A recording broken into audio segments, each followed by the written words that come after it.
not that well known, quite powerful. I'm gonna make a box here,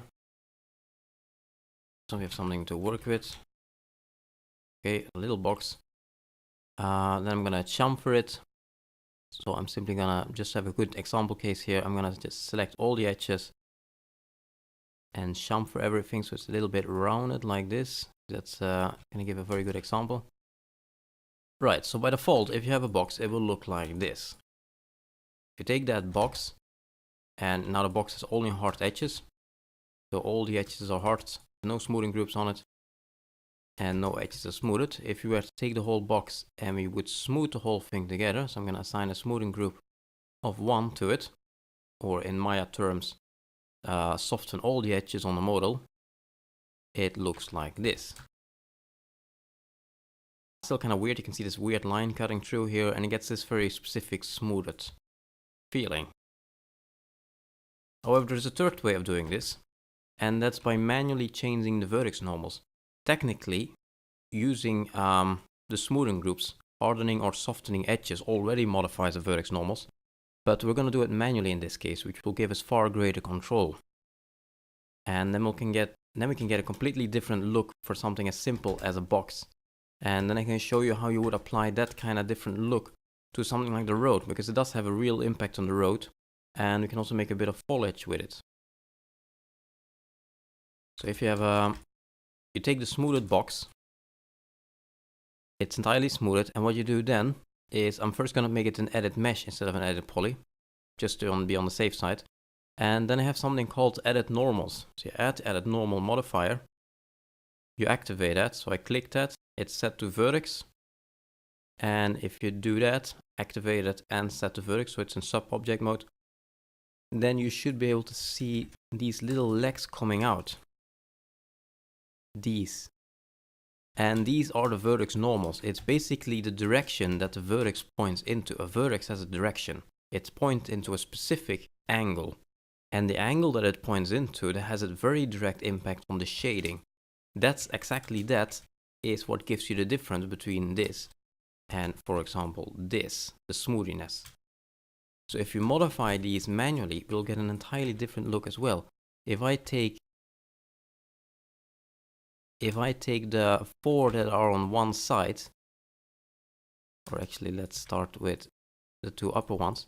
If you take the ones on the side, and you can see that right now they're angled a bit upwards, because they take the average angle between this face, and this face, which is a little bit upwards, and the same here. So they take the average angle between the faces that they connect to.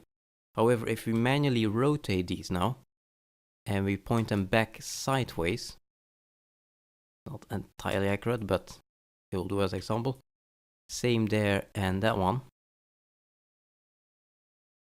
And we basically keep doing this for each and every one of them. So we rotate them back straight as they are actually when it's hard edged.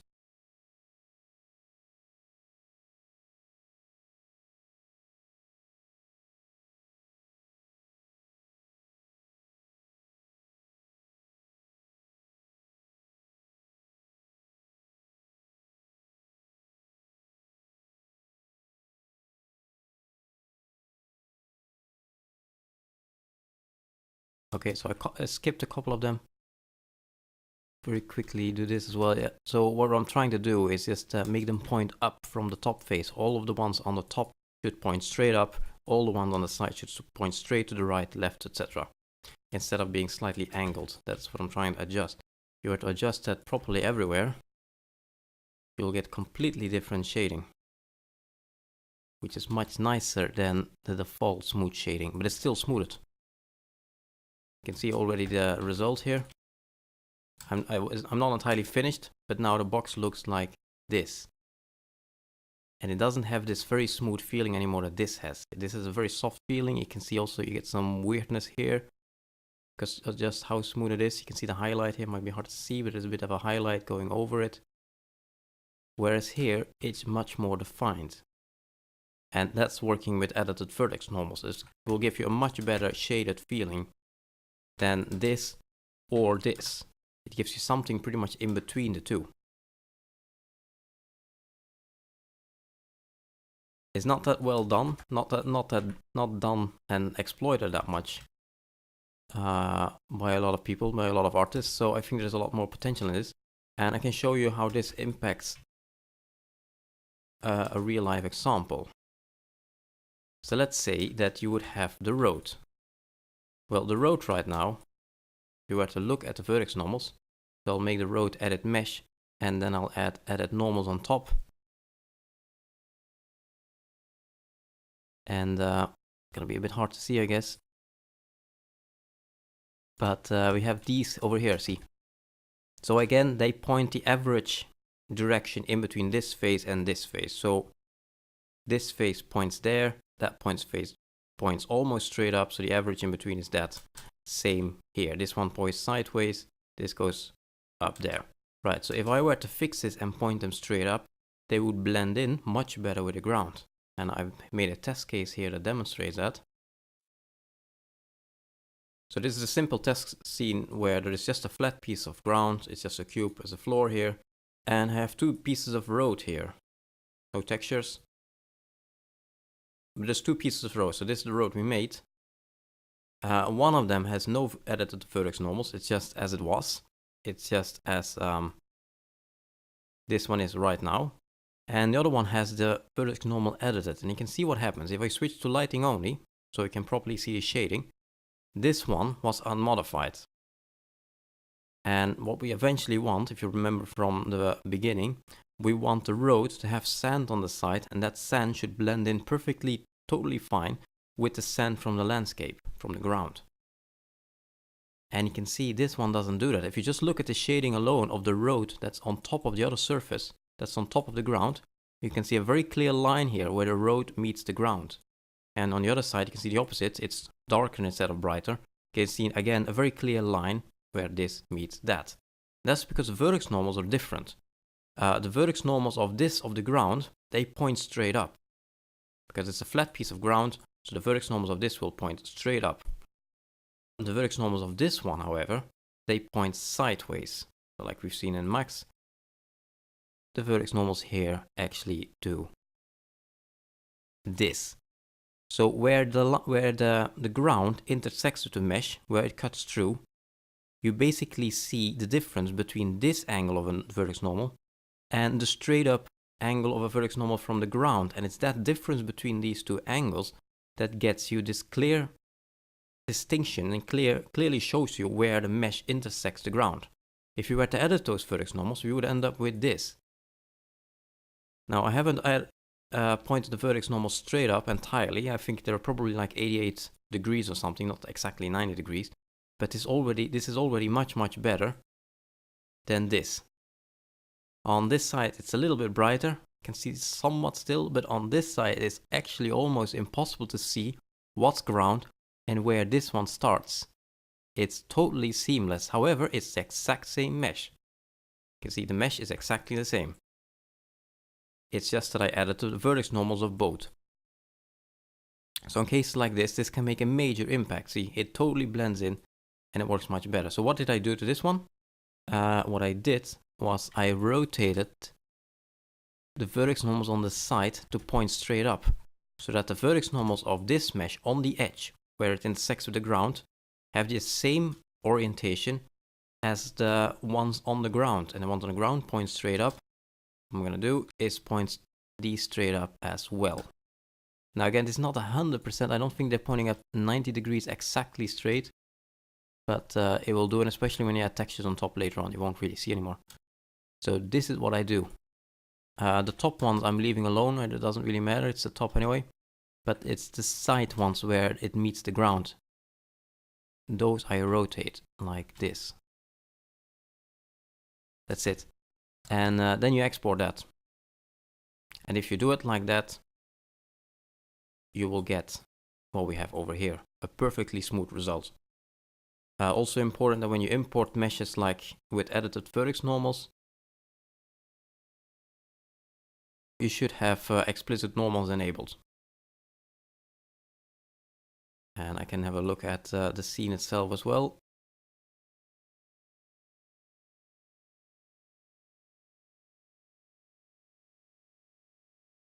So So you can see here, it's also the texture that's going over seamlessly. But the normals as well, the Vertex Normals have an impact as well. You can see on this, on the curve, I didn't do it. So the curve has default Vertex Normals. And you can see what kind of difference it makes. This is edited, this is not. Same here. So it helps a lot editing those. It will really blend in better. I mean, it's still a bit of a difference. It's also because of the light mapping and such, but it works much better. As a second example of that, we have the foliage.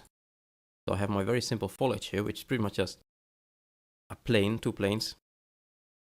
And they're also waving in the wind. They're waving in the wind. And they do some other special things.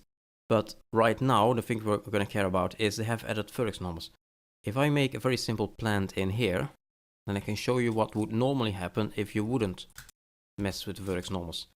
So let's make the plant again. It's a very simple plant that I made. It's just two planes. Two planes, quite small really. And I should put, I can put a texture on it later.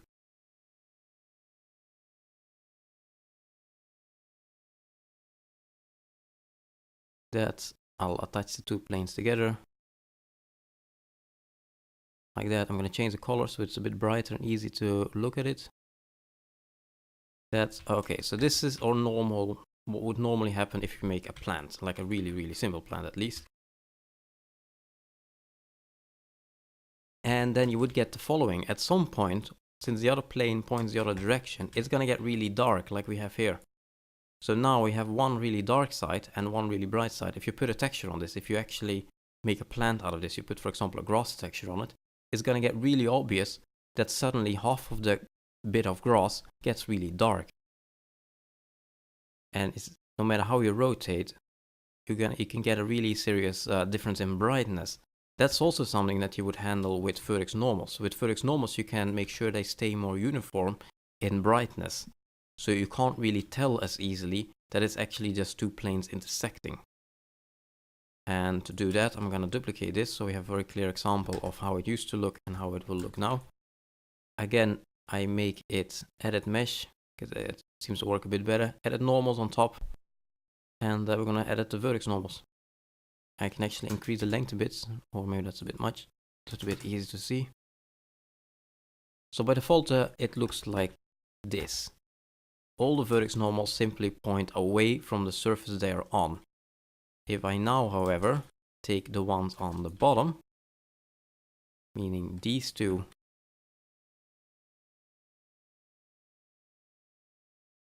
and point those straight up, it's a bit orientated because it still remembers original location, original rotation. So apparently it's on Z instead here. Yeah. If I point them straight up, so instead of having the two bottom ones point sideways, I'm now having the two bottom ones point up instead. The top one I leave alone. Then what I end up is this. In fact, we can probably also move the top ones up.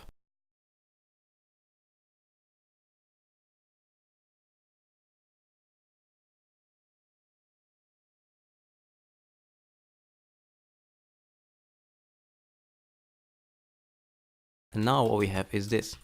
And you can see that if I rotate, the lighting on the planes actually stays uniform. It stays the same.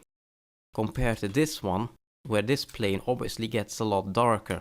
So this is a lot more suited for foliage. Also for trees and, for example, grass, trees, any type of foliage you have. This is a lot more uniform. It will unify the lighting in the leaves and in the grass and etc. So you can really play around with this until you have what you want. Perhaps actually it might even work better if you take the lower ones and you point them sideways after all.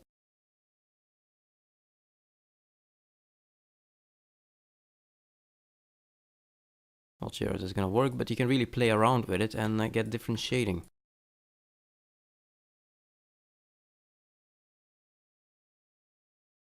Okay, so now I have this. It's a little bit weird. Maybe the other one was perhaps better. But it's worth playing around with this.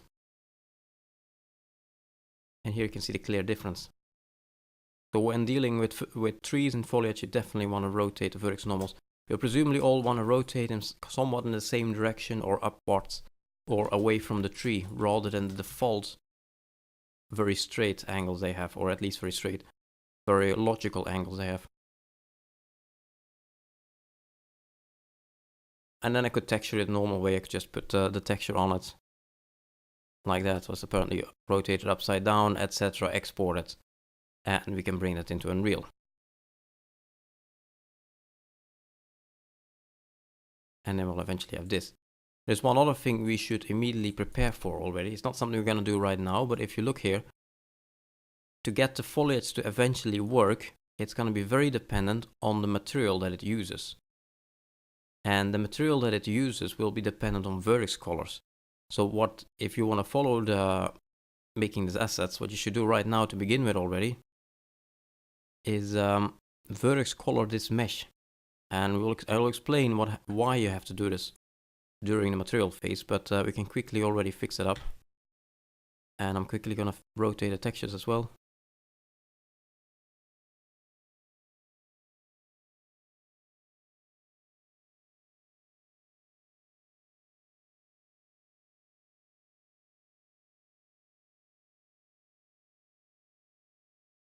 Like that, and I'm adding a light map very quickly.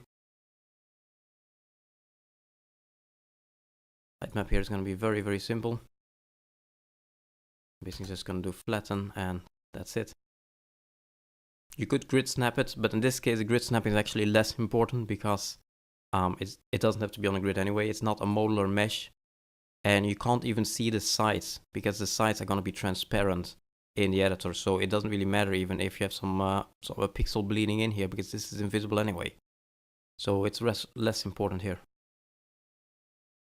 Okay, there we are. And shouldn't have done that. There we are. So don't add an edit normal, edit poly. If you add an edit poly on top, you lose your edited normals again. So make sure you don't do that. Then we're gonna add vertex paint on top. Or in fact, I can even do return edit mesh. It's easier to handle.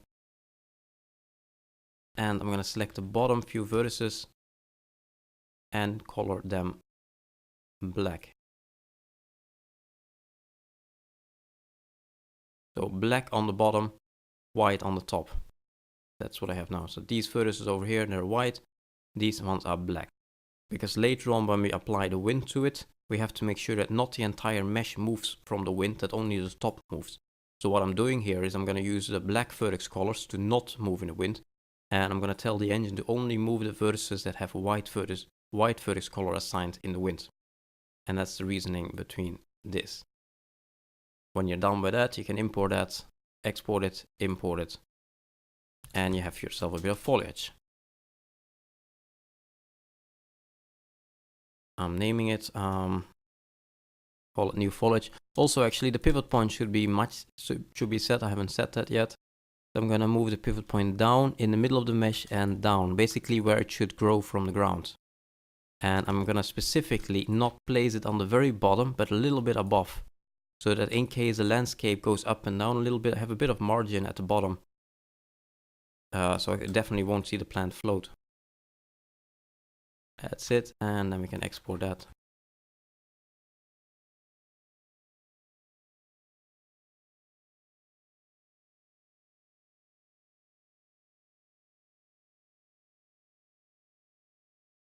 Back to my under development scene, which is still very simple, but we'll get to that when we have the materials.